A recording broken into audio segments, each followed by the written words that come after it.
Graça e paz, querido irmão e irmã. Hoje eu acendo aqui a segunda vela do Advento. No simbolismo deste momento e destes domingos, nós queremos como igreja anunciar que Jesus é aquele que vem, que Jesus é a verdadeira luz que, vindo ao mundo, ilumina a toda a humanidade. Hoje eu acendo essa vela em nome dos adolescentes da nossa igreja.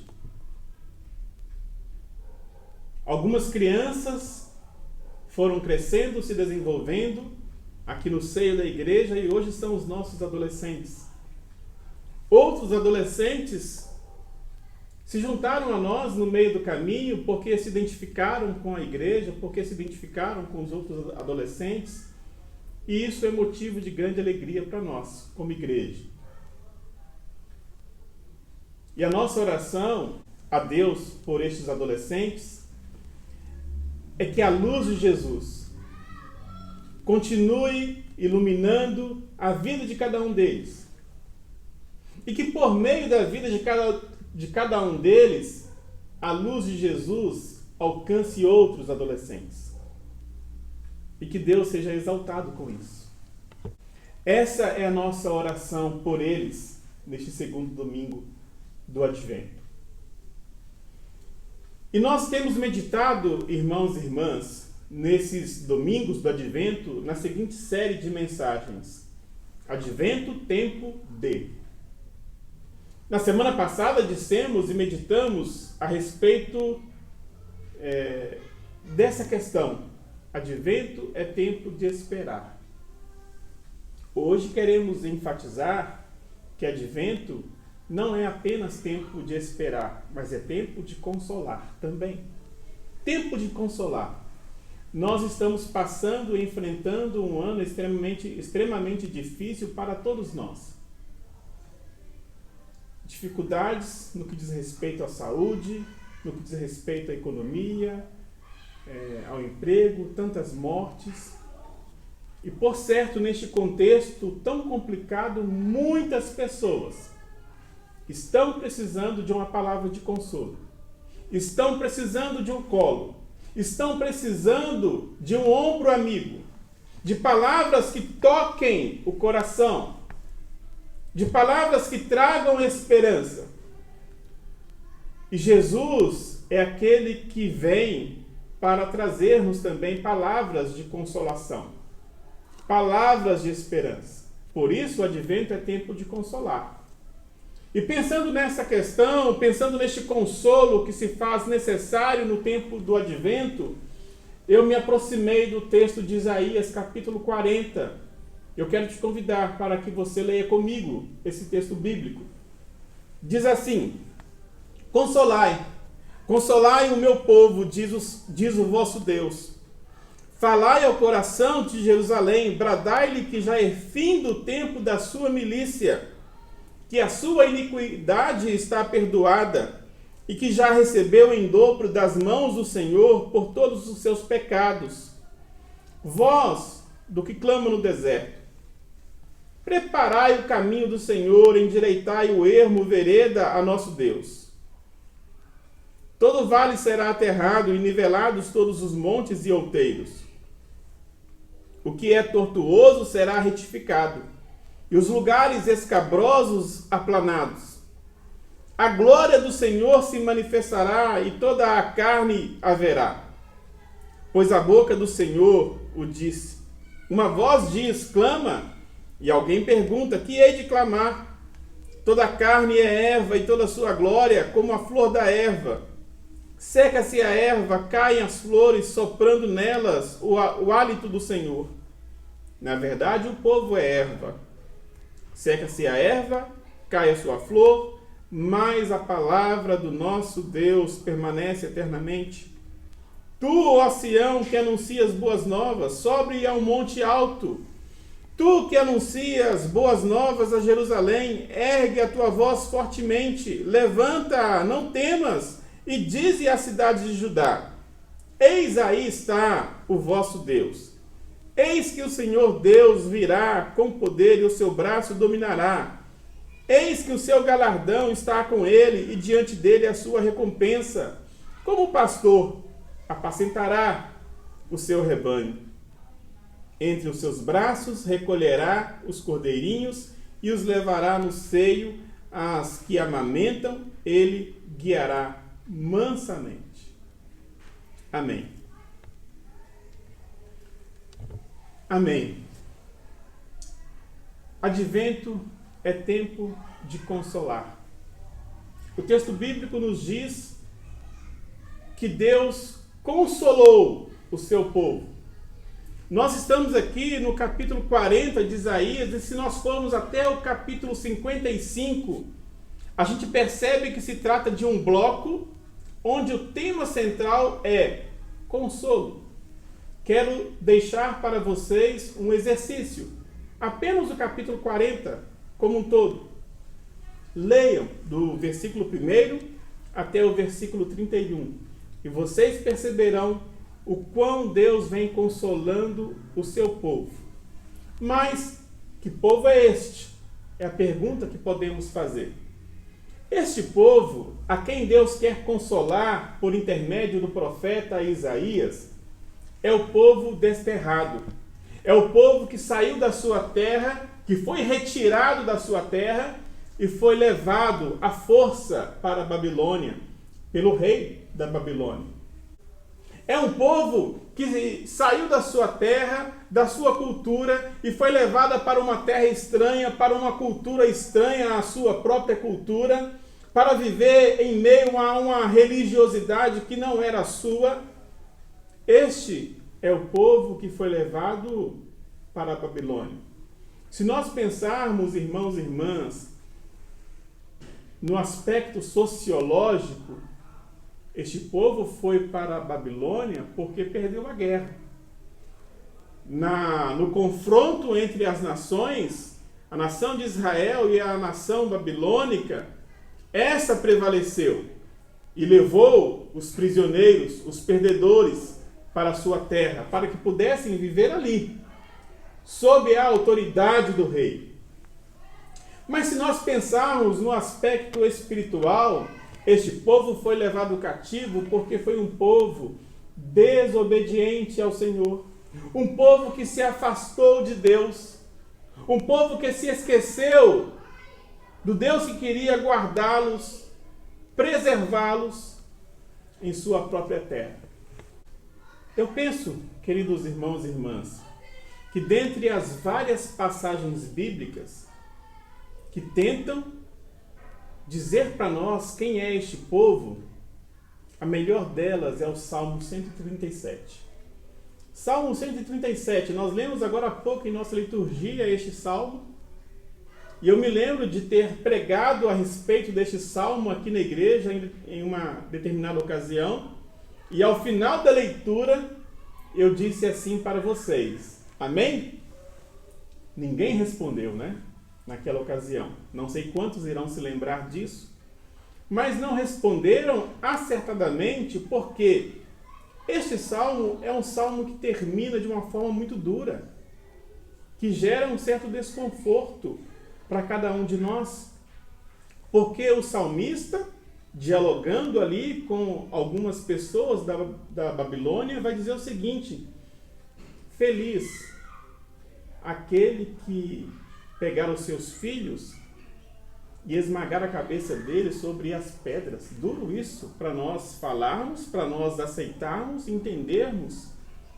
E eu abro aqui um parênteses a respeito dessa questão para dizer que aqui há um contexto de guerra, um contexto onde a derrota gera aquele sentimento de vingança. E essa vingança, ela tende a nunca acabar. Eu quero lembrar aqui as palavras do Senhor Jesus.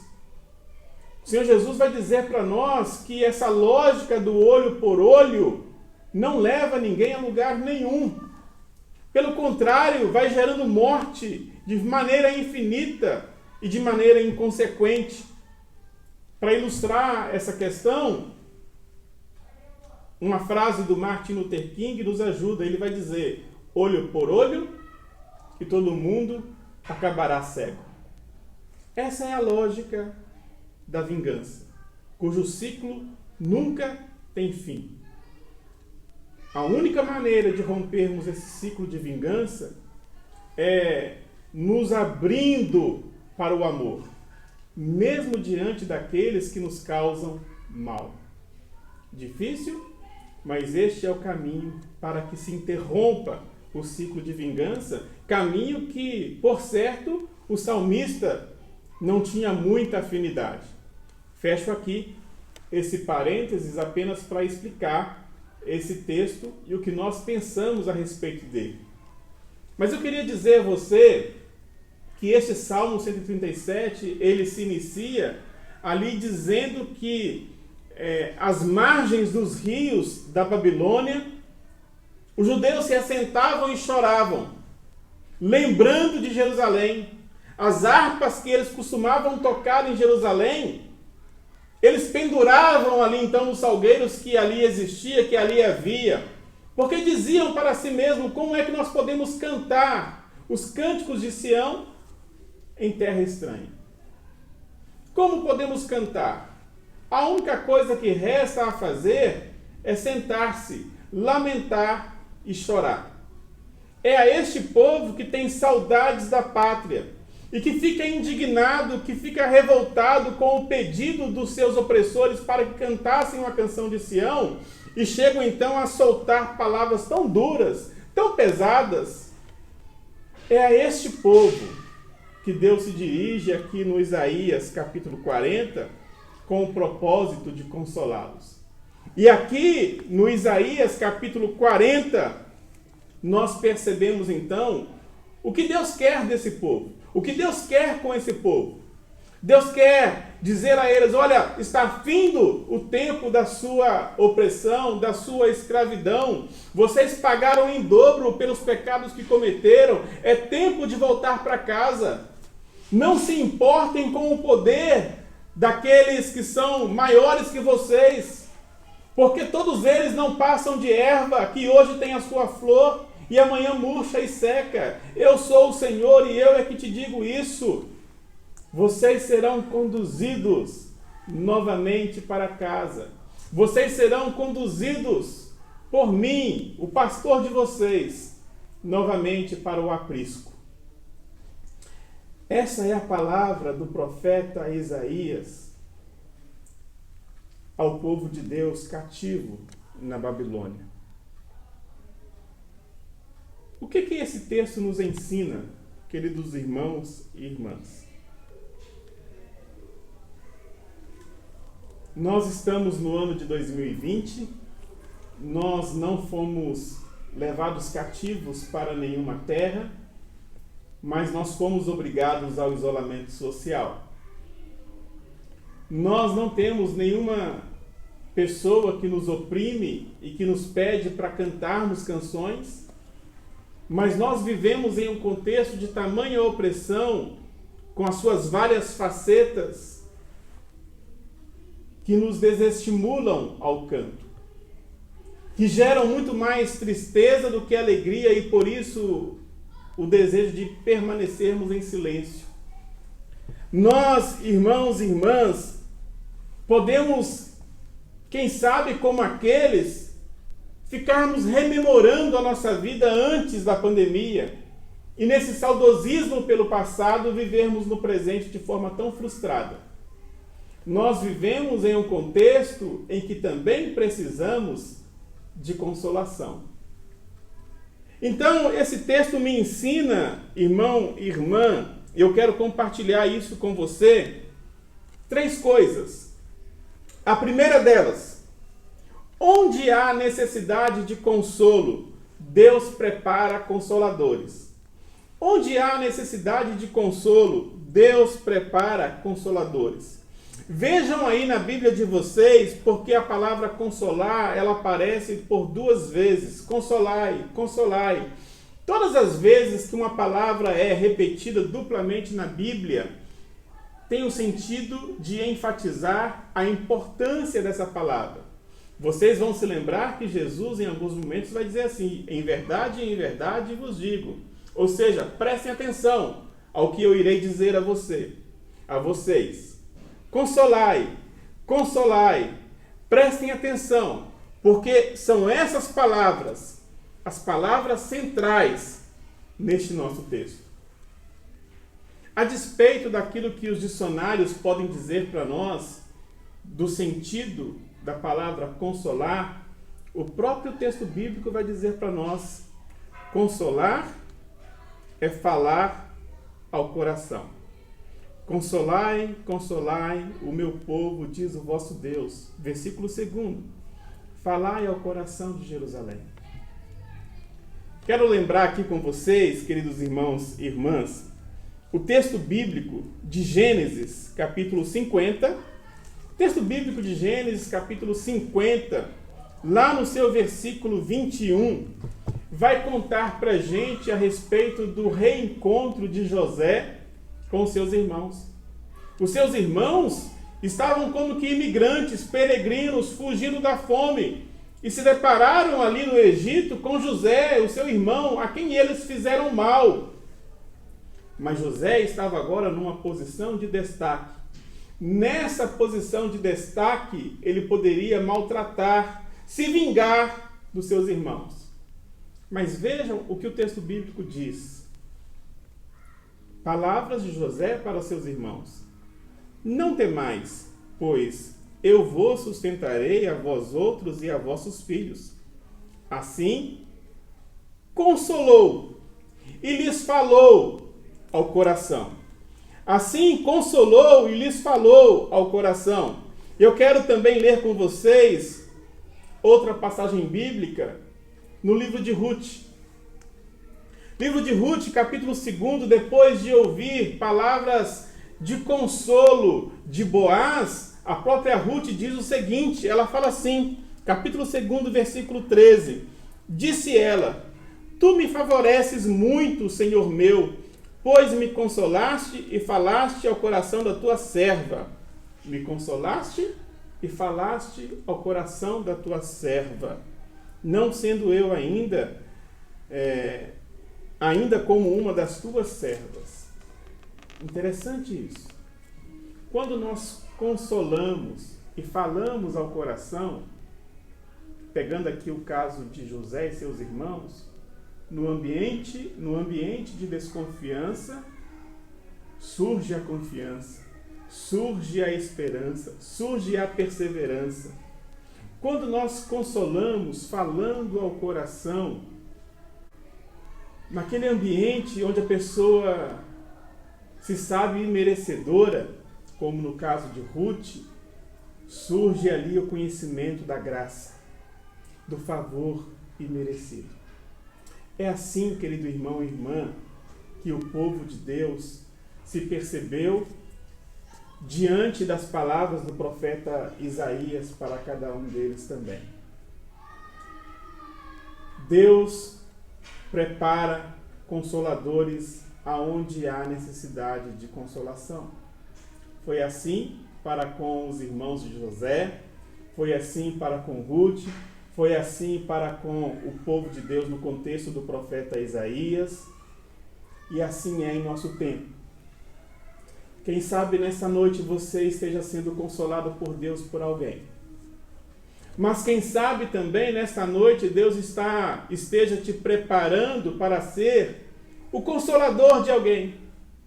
Não é tempo, irmãos e irmãs, de acusarmos. Não é tempo de apontarmos o dedo. É tempo de consolar. É tempo de falar ao coração. E só pode fazer isso aqueles e aquelas que se aproximam empaticamente para conhecer e para poder trazer essas palavras que falem de fato ao coração. Eu quero dizer que Deus pode estar te consolando e te convocando nessa noite para ser instrumento de consolação de alguém.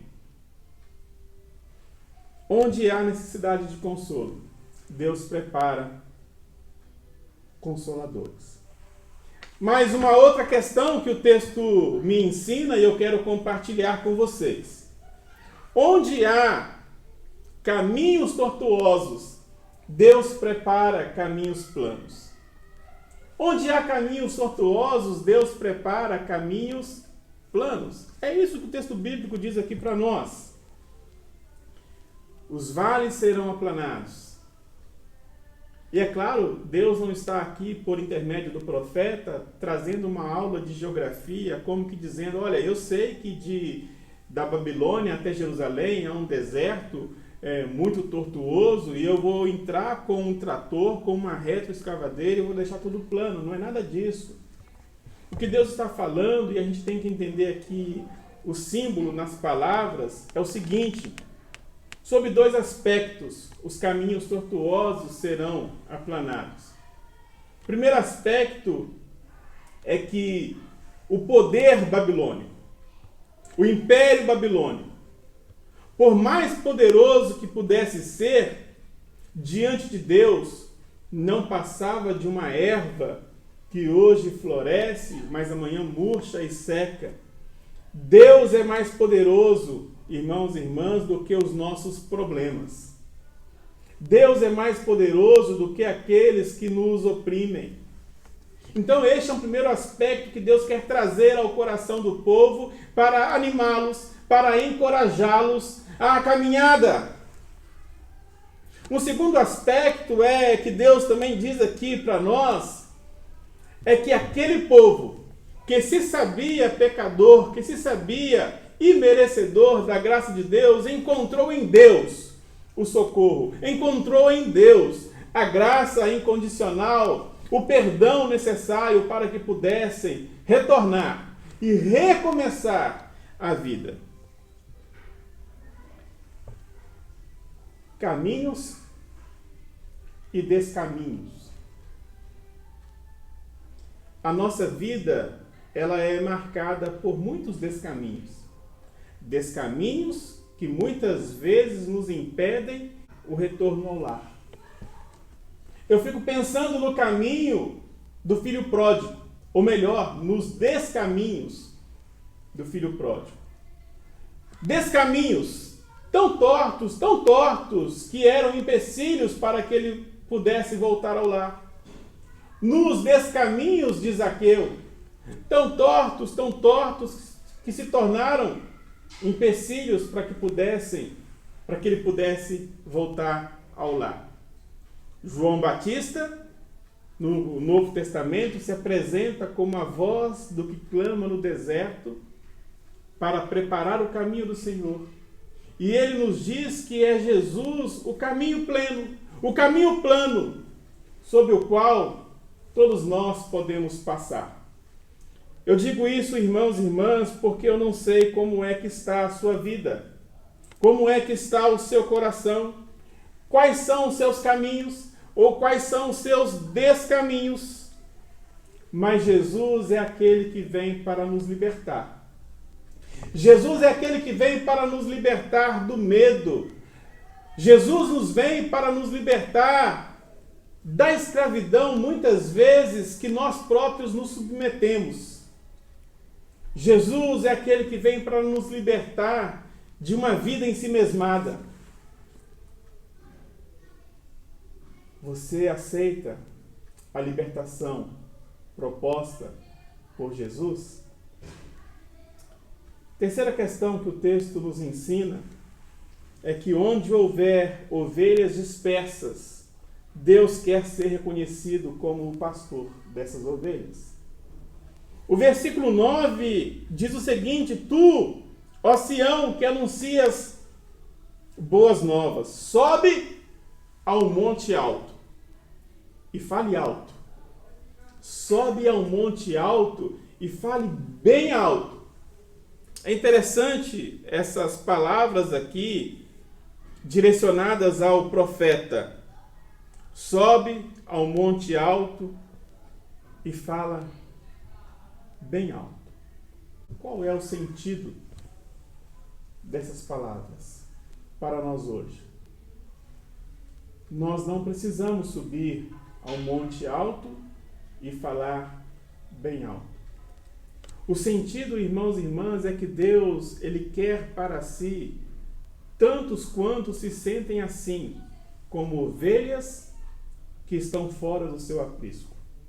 E é a este que Deus direciona a sua palavra para que elas venham, para que elas retornem. E é preciso que essa palavra as alcance e as toque, para que elas identifiquem o seu pastor. E nós precisamos encontrar então esse monte dentro da nossa casa muitas vezes, no nosso ambiente de trabalho, no nosso círculo de amizade, no nosso condomínio. Quantas pessoas estão por aí desnorteadas, como ovelhas que perderam-se do seu pastor? Qual é o sentido então disso, querido irmão e irmã? Eu estou aqui no templo, estou falando em um tom médio para que vocês consigam me escutar, entender bem o que eu digo, mas eu não estou gritando. Eu não estou em uma montanha, mas daqui do templo. Eu quero dizer a você que me assiste, que me acompanha, membro da igreja ou qualquer visitante que porventura esteja também nos acompanhando, que há 2000 anos atrás houve um mensageiro que subiu em um monte.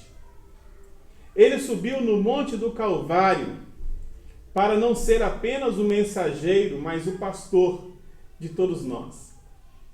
E o texto bíblico no Evangelho de João vai dizer para nós, palavras de Jesus, ele dizendo: e quando eu for levantado, eu atrairei muitos a mim. Eu atrairei muitos a mim. Na vida, na obra de Jesus, na crucificação, na sua entrega voluntária, Jesus se apresenta como pastor que quer nos resgatar, que quer nos redimir e que quer nos conduzir em segurança para casa. Querido irmão e irmã, eu preciso dizer aqui a você que nem todos que viviam ali em Babilônia, na Babilônia, voltaram para casa. O povo de Deus, que foi levado cativo para a Babilônia, viveu ali por mais ou menos 70 anos. Muitos se adaptaram. Muitos nasceram, cresceram, se desenvolveram ali. E por mais que o profeta Isaías tivesse se colocado em um lugar alto, com uma voz alta, nem todos deram ouvido às suas palavras. Nem todos quiseram retornar para casa. Nem todos quiseram ser pastoreados por Deus. Alguns preferiram ficar ali e tocar a vida ali mesmo. Outros, entretanto, não perderam a esperança. Outros, entretanto, ansiavam pelo retorno ao lar. E a estes, a palavra de Deus chegou, consolou, gerou transformação. E eles puderam, então, desfrutar de um recomeço na presença de Deus. Então, eu estou dizendo isso a você, querido irmão e irmã, pelo seguinte: as palavras de consolo devem chegar a todos. Mas essas palavras que aqui nós estamos meditando só chegará ao coração daqueles que estão inconformados com o modo de vida que estão levando. Só chegará aos corações daqueles que estão enfrentando alguma frustração, aqueles que perderam o sentido da vida, aqueles que estão entristecidos no seu interior, aqueles que estão cansados, aqueles que estão exauridos, aqueles que estão desconsolados. É a estes que querem recomeçar, é a estes que buscam por um renovo, que a palavra de Deus se apresenta nessa noite. É a estes que o consolo virá. Essa palavra é para mim. E eu creio que essa palavra é para todos nós. Aonde há necessidade de consolo, Deus tem levantado consoladores. E Deus tem levantado consoladores para me consolar. Eu quero dizer, irmão e irmã, que não importa a situação, não importa a condição da sua vida, não importa os caminhos, não importa os descaminhos, Deus tem preparado graciosamente caminhos planos, e o preparo deste caminho se dá pela vida de Jesus, o nosso Senhor, aquele que veio, aquele que vem vindo e virá para nos salvar. Eu quero dizer, irmãos e irmãs, que este Jesus que veio, vem vindo, é o pastor que dá a vida pelas suas ovelhas. É o pastor que está te chamando para o aprisco dele. Viva com Jesus. Aceite o consolo de Jesus e desfrute de uma vida plena. Essa é a nossa oração e o desejo do nosso coração. Amém.